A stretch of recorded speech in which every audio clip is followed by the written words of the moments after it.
Siapa di sini yang usianya udah 30 tahun lebih dan masih menjadi seorang karyawan? Saya akan tanya satu hal sederhana. Penyesalan apa yang sedang kalian rasakan sekarang? Saya adalah seorang karyawan dengan usia 30 tahun lebih dan penyesalan terbesar saya adalah menyia-nyiakan waktu.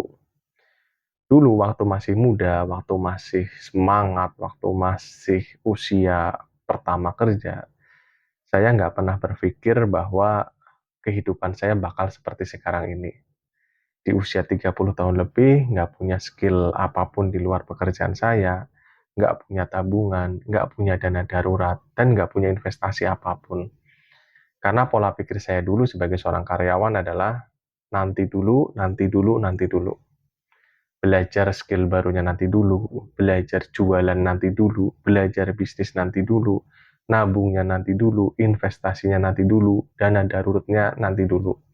Sampai akhirnya kata nanti itu nggak pernah datang gitu loh.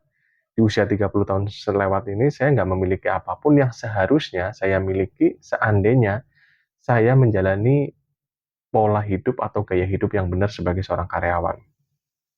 Jadi buat kalian yang masih baru kerja atau mungkin yang usia masih di bawah 30 tahun, selalu saya ingatkan belajar skill baru di luar pekerjaan kalian. Belajar mengelola uang dengan baik sebagai seorang karyawan. Belajar nabung, belajar investasi, belajar ngatur uang, menyimpan dana darurat. Karena yang pertama adalah kenapa harus belajar skill baru? Mungkin saya atau kalian ya, merasa santai, merasa tenang dengan status karyawan tetap, status senior, atau kita diandalkan di pekerjaan.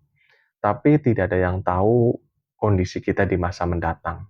Mungkin kita sakit sehingga kita akan digantikan sama orang baru, atau mungkin perusahaan kita bekerja tiba-tiba bangkrut atau pilot, atau mungkin kita mengalami kecelakaan kerja, atau mungkin kejadian yang mengharuskan kita harus di PHK dari pekerjaan kita.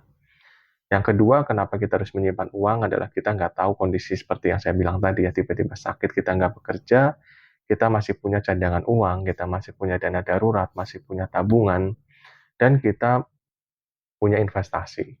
Karena biasanya pengalaman saya dulu adalah sebagai seorang yang dilahirkan dengan keluarga yang ekonomi pas-pasan, ketika mendapatkan gaji itu kalap, terlena.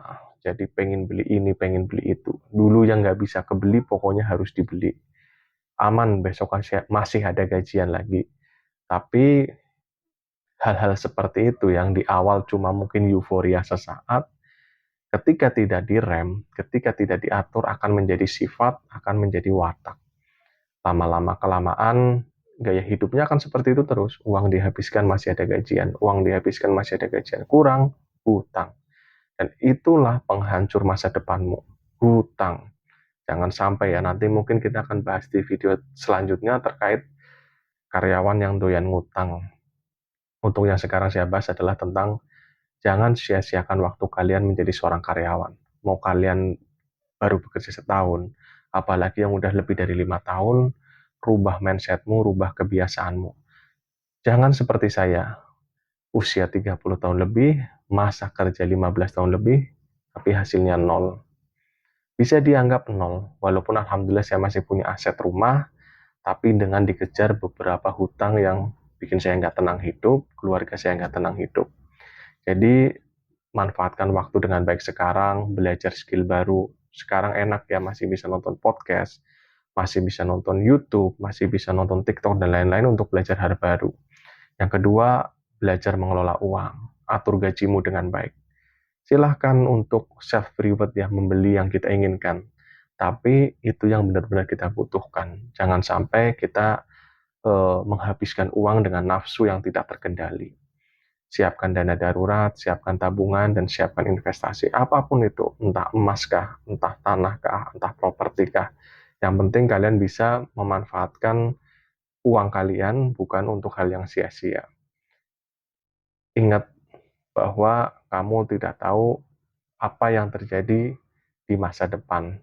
Dan ada satu quotes yang menarik ya buat saya. Ketika kita tidak bisa diingatkan dengan kata-kata, maka kita akan diingatkan dengan sebuah peristiwa. Dan saya di sini ngomong dengan kata-kata karena saya sebagai orang yang gagal. Saya bukan motivator atau orang yang sudah sukses dengan bergelimang harta ya sukses sebagai seorang karyawan, tapi adalah saya seorang karyawan yang gagal, yang bekerja lama tapi tidak memiliki apapun untuk saya banggakan sebagai seorang karyawan. Jadi ini sebagai contoh buat teman-teman semua, supaya kejadian seperti saya tidak terjadi sama teman-teman. Terima kasih sudah menonton video saya, silahkan share, silahkan komentar, apa pengalaman kalian menjadi seorang karyawan, entah itu yang positif ataupun yang mungkin negatif atau kegagalan kesuksesan kalian sebagai seorang karyawan. Terima kasih, sampai jumpa di video selanjutnya.